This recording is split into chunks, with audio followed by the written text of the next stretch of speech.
एक गांव में नीरज नामक एक सुंदर बालक था। वो अपने पिताजी, विमाता और उनके 2 बेटियों के साथ रहता था। उनके नाम थे रम्या और चित्रा। उसकी विमाता और उनके बेटियां नीरज की ओर बहुत कठोर रहते थे। घर के सारे काम उनकी बेटियों से नहीं बल्कि नीरज से करवाती थी। नीरज, कहाँ हो तुम? सुबह मेरे लिए उठने के बाद चाय लाना भूल गए क्या? ऐसे बिस्तर पे लेटे हुए चिल्लाती है जब नीरज चाय लेके आता है। नीरज, मैंने तुमसे मेरे कपड़ों की इस्त्री करने के लिए कहा था, तुमने किया? आप ही के पास लेके आ रहा हूँ दीदी। सुबह उठ के सारे काम करने पर नीरज थक के सो जाता था।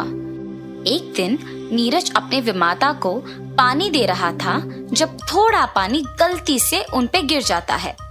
अपने विमाता से मार खाने के डर से वो घर से भाग जाता है।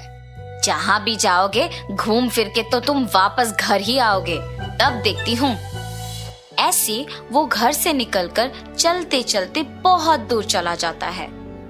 न जाने अब मैं कहाँ हूँ, बहुत रात हो गई है, मुझे यहीं कहीं सोना होगा। ऐसे वो उसके चारों ओर देखता है। कोई भी ना होने पर घबरा जाता है। तब उसे एक बड़ा बंगला नजर आता है। शायद वहां कोई होगा। ऐसे सोचकर वो बंगला के अंदर जाता है। बंगला अंदर से बहुत पुराना था और सारे सामान इधर उधर बिखरे हुए थे। कोई है? ऐसे आशा में चिल्लाता है कि कोई दिख जाए और घर में पुरानी चीजें होने के कारण इधर उधर देखता है।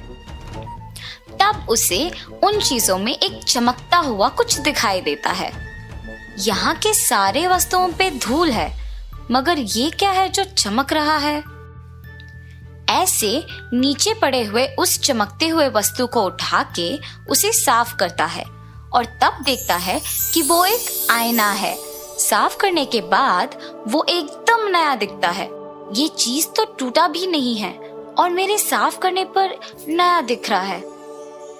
मैं अगर नीचे भी गिर गई तो भी नहीं टूटूंगी। तुम बात भी करते हो? हाँ, मैं बात कर सकती हूँ। तुम नीचे गिरने पर भी क्यों नहीं टूटोगी? मैं नहीं टूटूंगी, और अगर टूट भी गई तो मुझ में सारे टुकड़ों को संलग्न करने की शक्ति है। तुम्हारी विमाता के हाथ मार खाने के डर से तुम भाग के बाहर आए हो ना? हाँ, तुम्हें कैसे पता? मुझे सब पता है, मैं कुछ भी कर सकती हूँ। अच्छा, तुम सब कुछ कर सकती हो ना? तो मैंने सुबह से कुछ नहीं खाया है, मुझे बहुत भूख लग रहा है। मुझे खाने के लिए कुछ दे सकते हो? जरूर, मुझे देखकर तुम्हारा मनपसंद खाना को मांगो।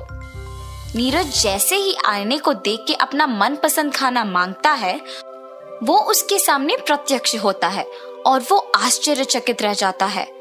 तुम सच में कुछ भी कर सकते हो, तुम जादुई आईना हो। उसका मनपसंद खाना उसको मिलते देख नीरज सब भूल जाता है और खाके वही आराम से सो जाता है। अगली सुबह अपने विमाता की आवाज सुनाई पड़ने पर उठ जाता है। अपने कमरे में रहते देख वो दंग रह जाता है। कल रात तो मैं बंगले में सोया था, यहाँ कैसे आ पहुंचा? तुम्हें यहाँ मैं लाई। तुमने? मगर क्यों? अगर मेरी विमाता मुझे देखेगी तो मारेगी। मुझे डर लग रहा है, मैं यहाँ नहीं रहूंगा, मैं चला जाऊंगा। इतना क्यों डर रहे हो? क्या तुम्हारी विमाता अच्छी नहीं है? मेरी विमाता बहुत अच्छी है, पर उनको मैं पसंद नहीं हूँ। अगर वो मुझे पसंद करती तो मेरी बहुत अच्छी देखभाल करती। तो फिर अपने विमाता में बदलाव क्यों नहीं लाते तुम? मैं उनसे कैसे कहूँ कि मुझसे अच्छे से पेश आए? मैं तुम्हारी मदद करती हूँ, तुम डरो मत। तुम्हारे बहनें स्कूल के लिए तैयार हो रही हैं। तुम नहीं जाओगे? मुझे बहनों के साथ स्कूल जाना बहुत पसंद है, पर मेरे लिए कपड़े और पुस्तकें खरीदना पड़ेगा, इसीलिए मेरी विमाता मुझे नहीं भेजती है। तुम कुछ भी कर सकते हो ना, मुझे कपड़े और पुस्तकें दिला दो। नीरज आईना में देखकर जब ये कहता है तो तुरंत वो प्रत्यक्ष हो जाते हैं। मैं भी बहनों के स्कूल जाने से पहले सारा काम खत्म करके उनके ही साथ स्कूल चले जाऊंगा। तब उसकी विमाता उसे घर के काम करते हुए देखती है। मैं वैसे भी अकेले ये सब काम नहीं कर पा रही हूँ। अगर मैं नीरज को डांटूंगी तो वो वापस भाग जाएगा और मुझे काम अकेले करना पड़ेगा। ऐसे सोचकर नीरज को देखने पर भी वो कुछ नहीं कहती है। नीरज स्कूल जाने की उत्साह में अपने विमाता के बारे में भूल जाता है। काम जल्दी खत्म करके यूनिफॉर्म पहन के अपने बहनों के साथ वो भी स्कूल के लिए निकल जाता है। नीरज को अपनी बेटियों के साथ साथ स्कूल चले जाना उसकी विमाता देखती है। नीरज ने सारा काम बहुत जल्दी कर लिया और आज स्कूल भी चला गया। उसको नए कपड़े कहाँ से मिले? ये बात मुझे उसके स्कूल से आने के बाद पूछना होगा। और उसके स्कूल से आने वक्त तक इंतजार करती है। नीरज के स्कूल से आने के बाद मुझे उससे प्यार भरी बातें करके उसको पूछना होगा कि उसके नए कपड़े खरीदने के पैसे कहाँ से मिले। इतने में नीरज उसके बहनों के साथ स्कूल से वापस आता है।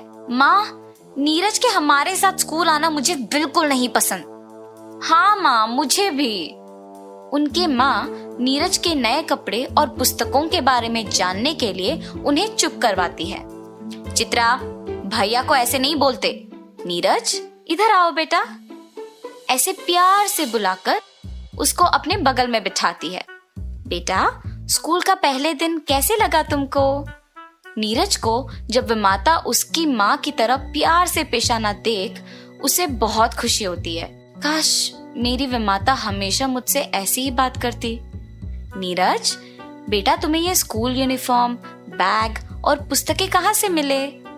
विमाता, ये सब मैंने नहीं खरीदा। और ऐसे नीरज उनको जादुई आईने के बारे में सब कुछ बताता है। बेटा, मुझे वो आईना दिखाओगे? जी विमाता, अभी लेके आता हूँ। आईना लेकर अपने विमाता को देता है और उस आईने की कहानी उसकी बहनें भी सुनती हैं। माँ, मैं पहले मेरी मनपसंद चीजें मांगती हूँ, मुझे वो आईना दो ना माँ। माँ, बड़ी बहन होने के नाते मुझे वो आईना पहले मिलना चाहिए। मैं पहली अपनी मनपसंद चीजें मांगूंगी। तुम दोनों लड़ो मत। चित्रा ने पहले पूछा तो पहले उसे मिलेगा ये। पहले जादुई आईना चित्रा को मिलने पर वो बहुत खुश होती है।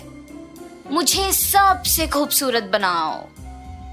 ऐसे कहते ही चित्रा बहुत सुंदर बन जाती है और फिर आईना रम्या को दिया गया। मुझे मेरी बहन से भी सुंदर बनाओ। ऐसे मांगते ही रम्या चित्रा से भी ज्यादा खूबसूरत बन जाती है, पर उससे संतुष्ट ना होकर लालच से वो आईने से और खूबसूरत बनाने के लिए मांगती है और तुरंत उसकी सारी सुंदरता खोकर वो बदसूरत बन जाती है।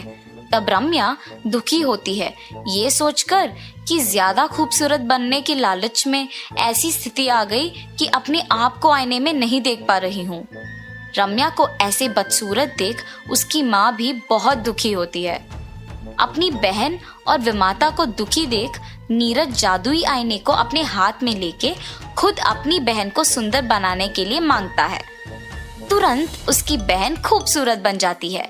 रम्या के लिए नीरज ऐसे मांगते देख उसकी विमाता को समझ आता है कि वो अपनी बहनों को और उन्हें कितना प्यार करता है और नीरज के साथ उसके बुरे बर्ताव के लिए अफसोस करती है। तब से नीरज को भी अपने बेटियों के समान प्यार करती है, उसे स्कूल भी भेजती है। ये सब देख नीरज भी बहुत खुश होता है। ये सब उस जादुई आईने के वजह से हुआ है। ऐसे सोचकर वो खुशी खुशी अपनी जिंदगी जी लेता है।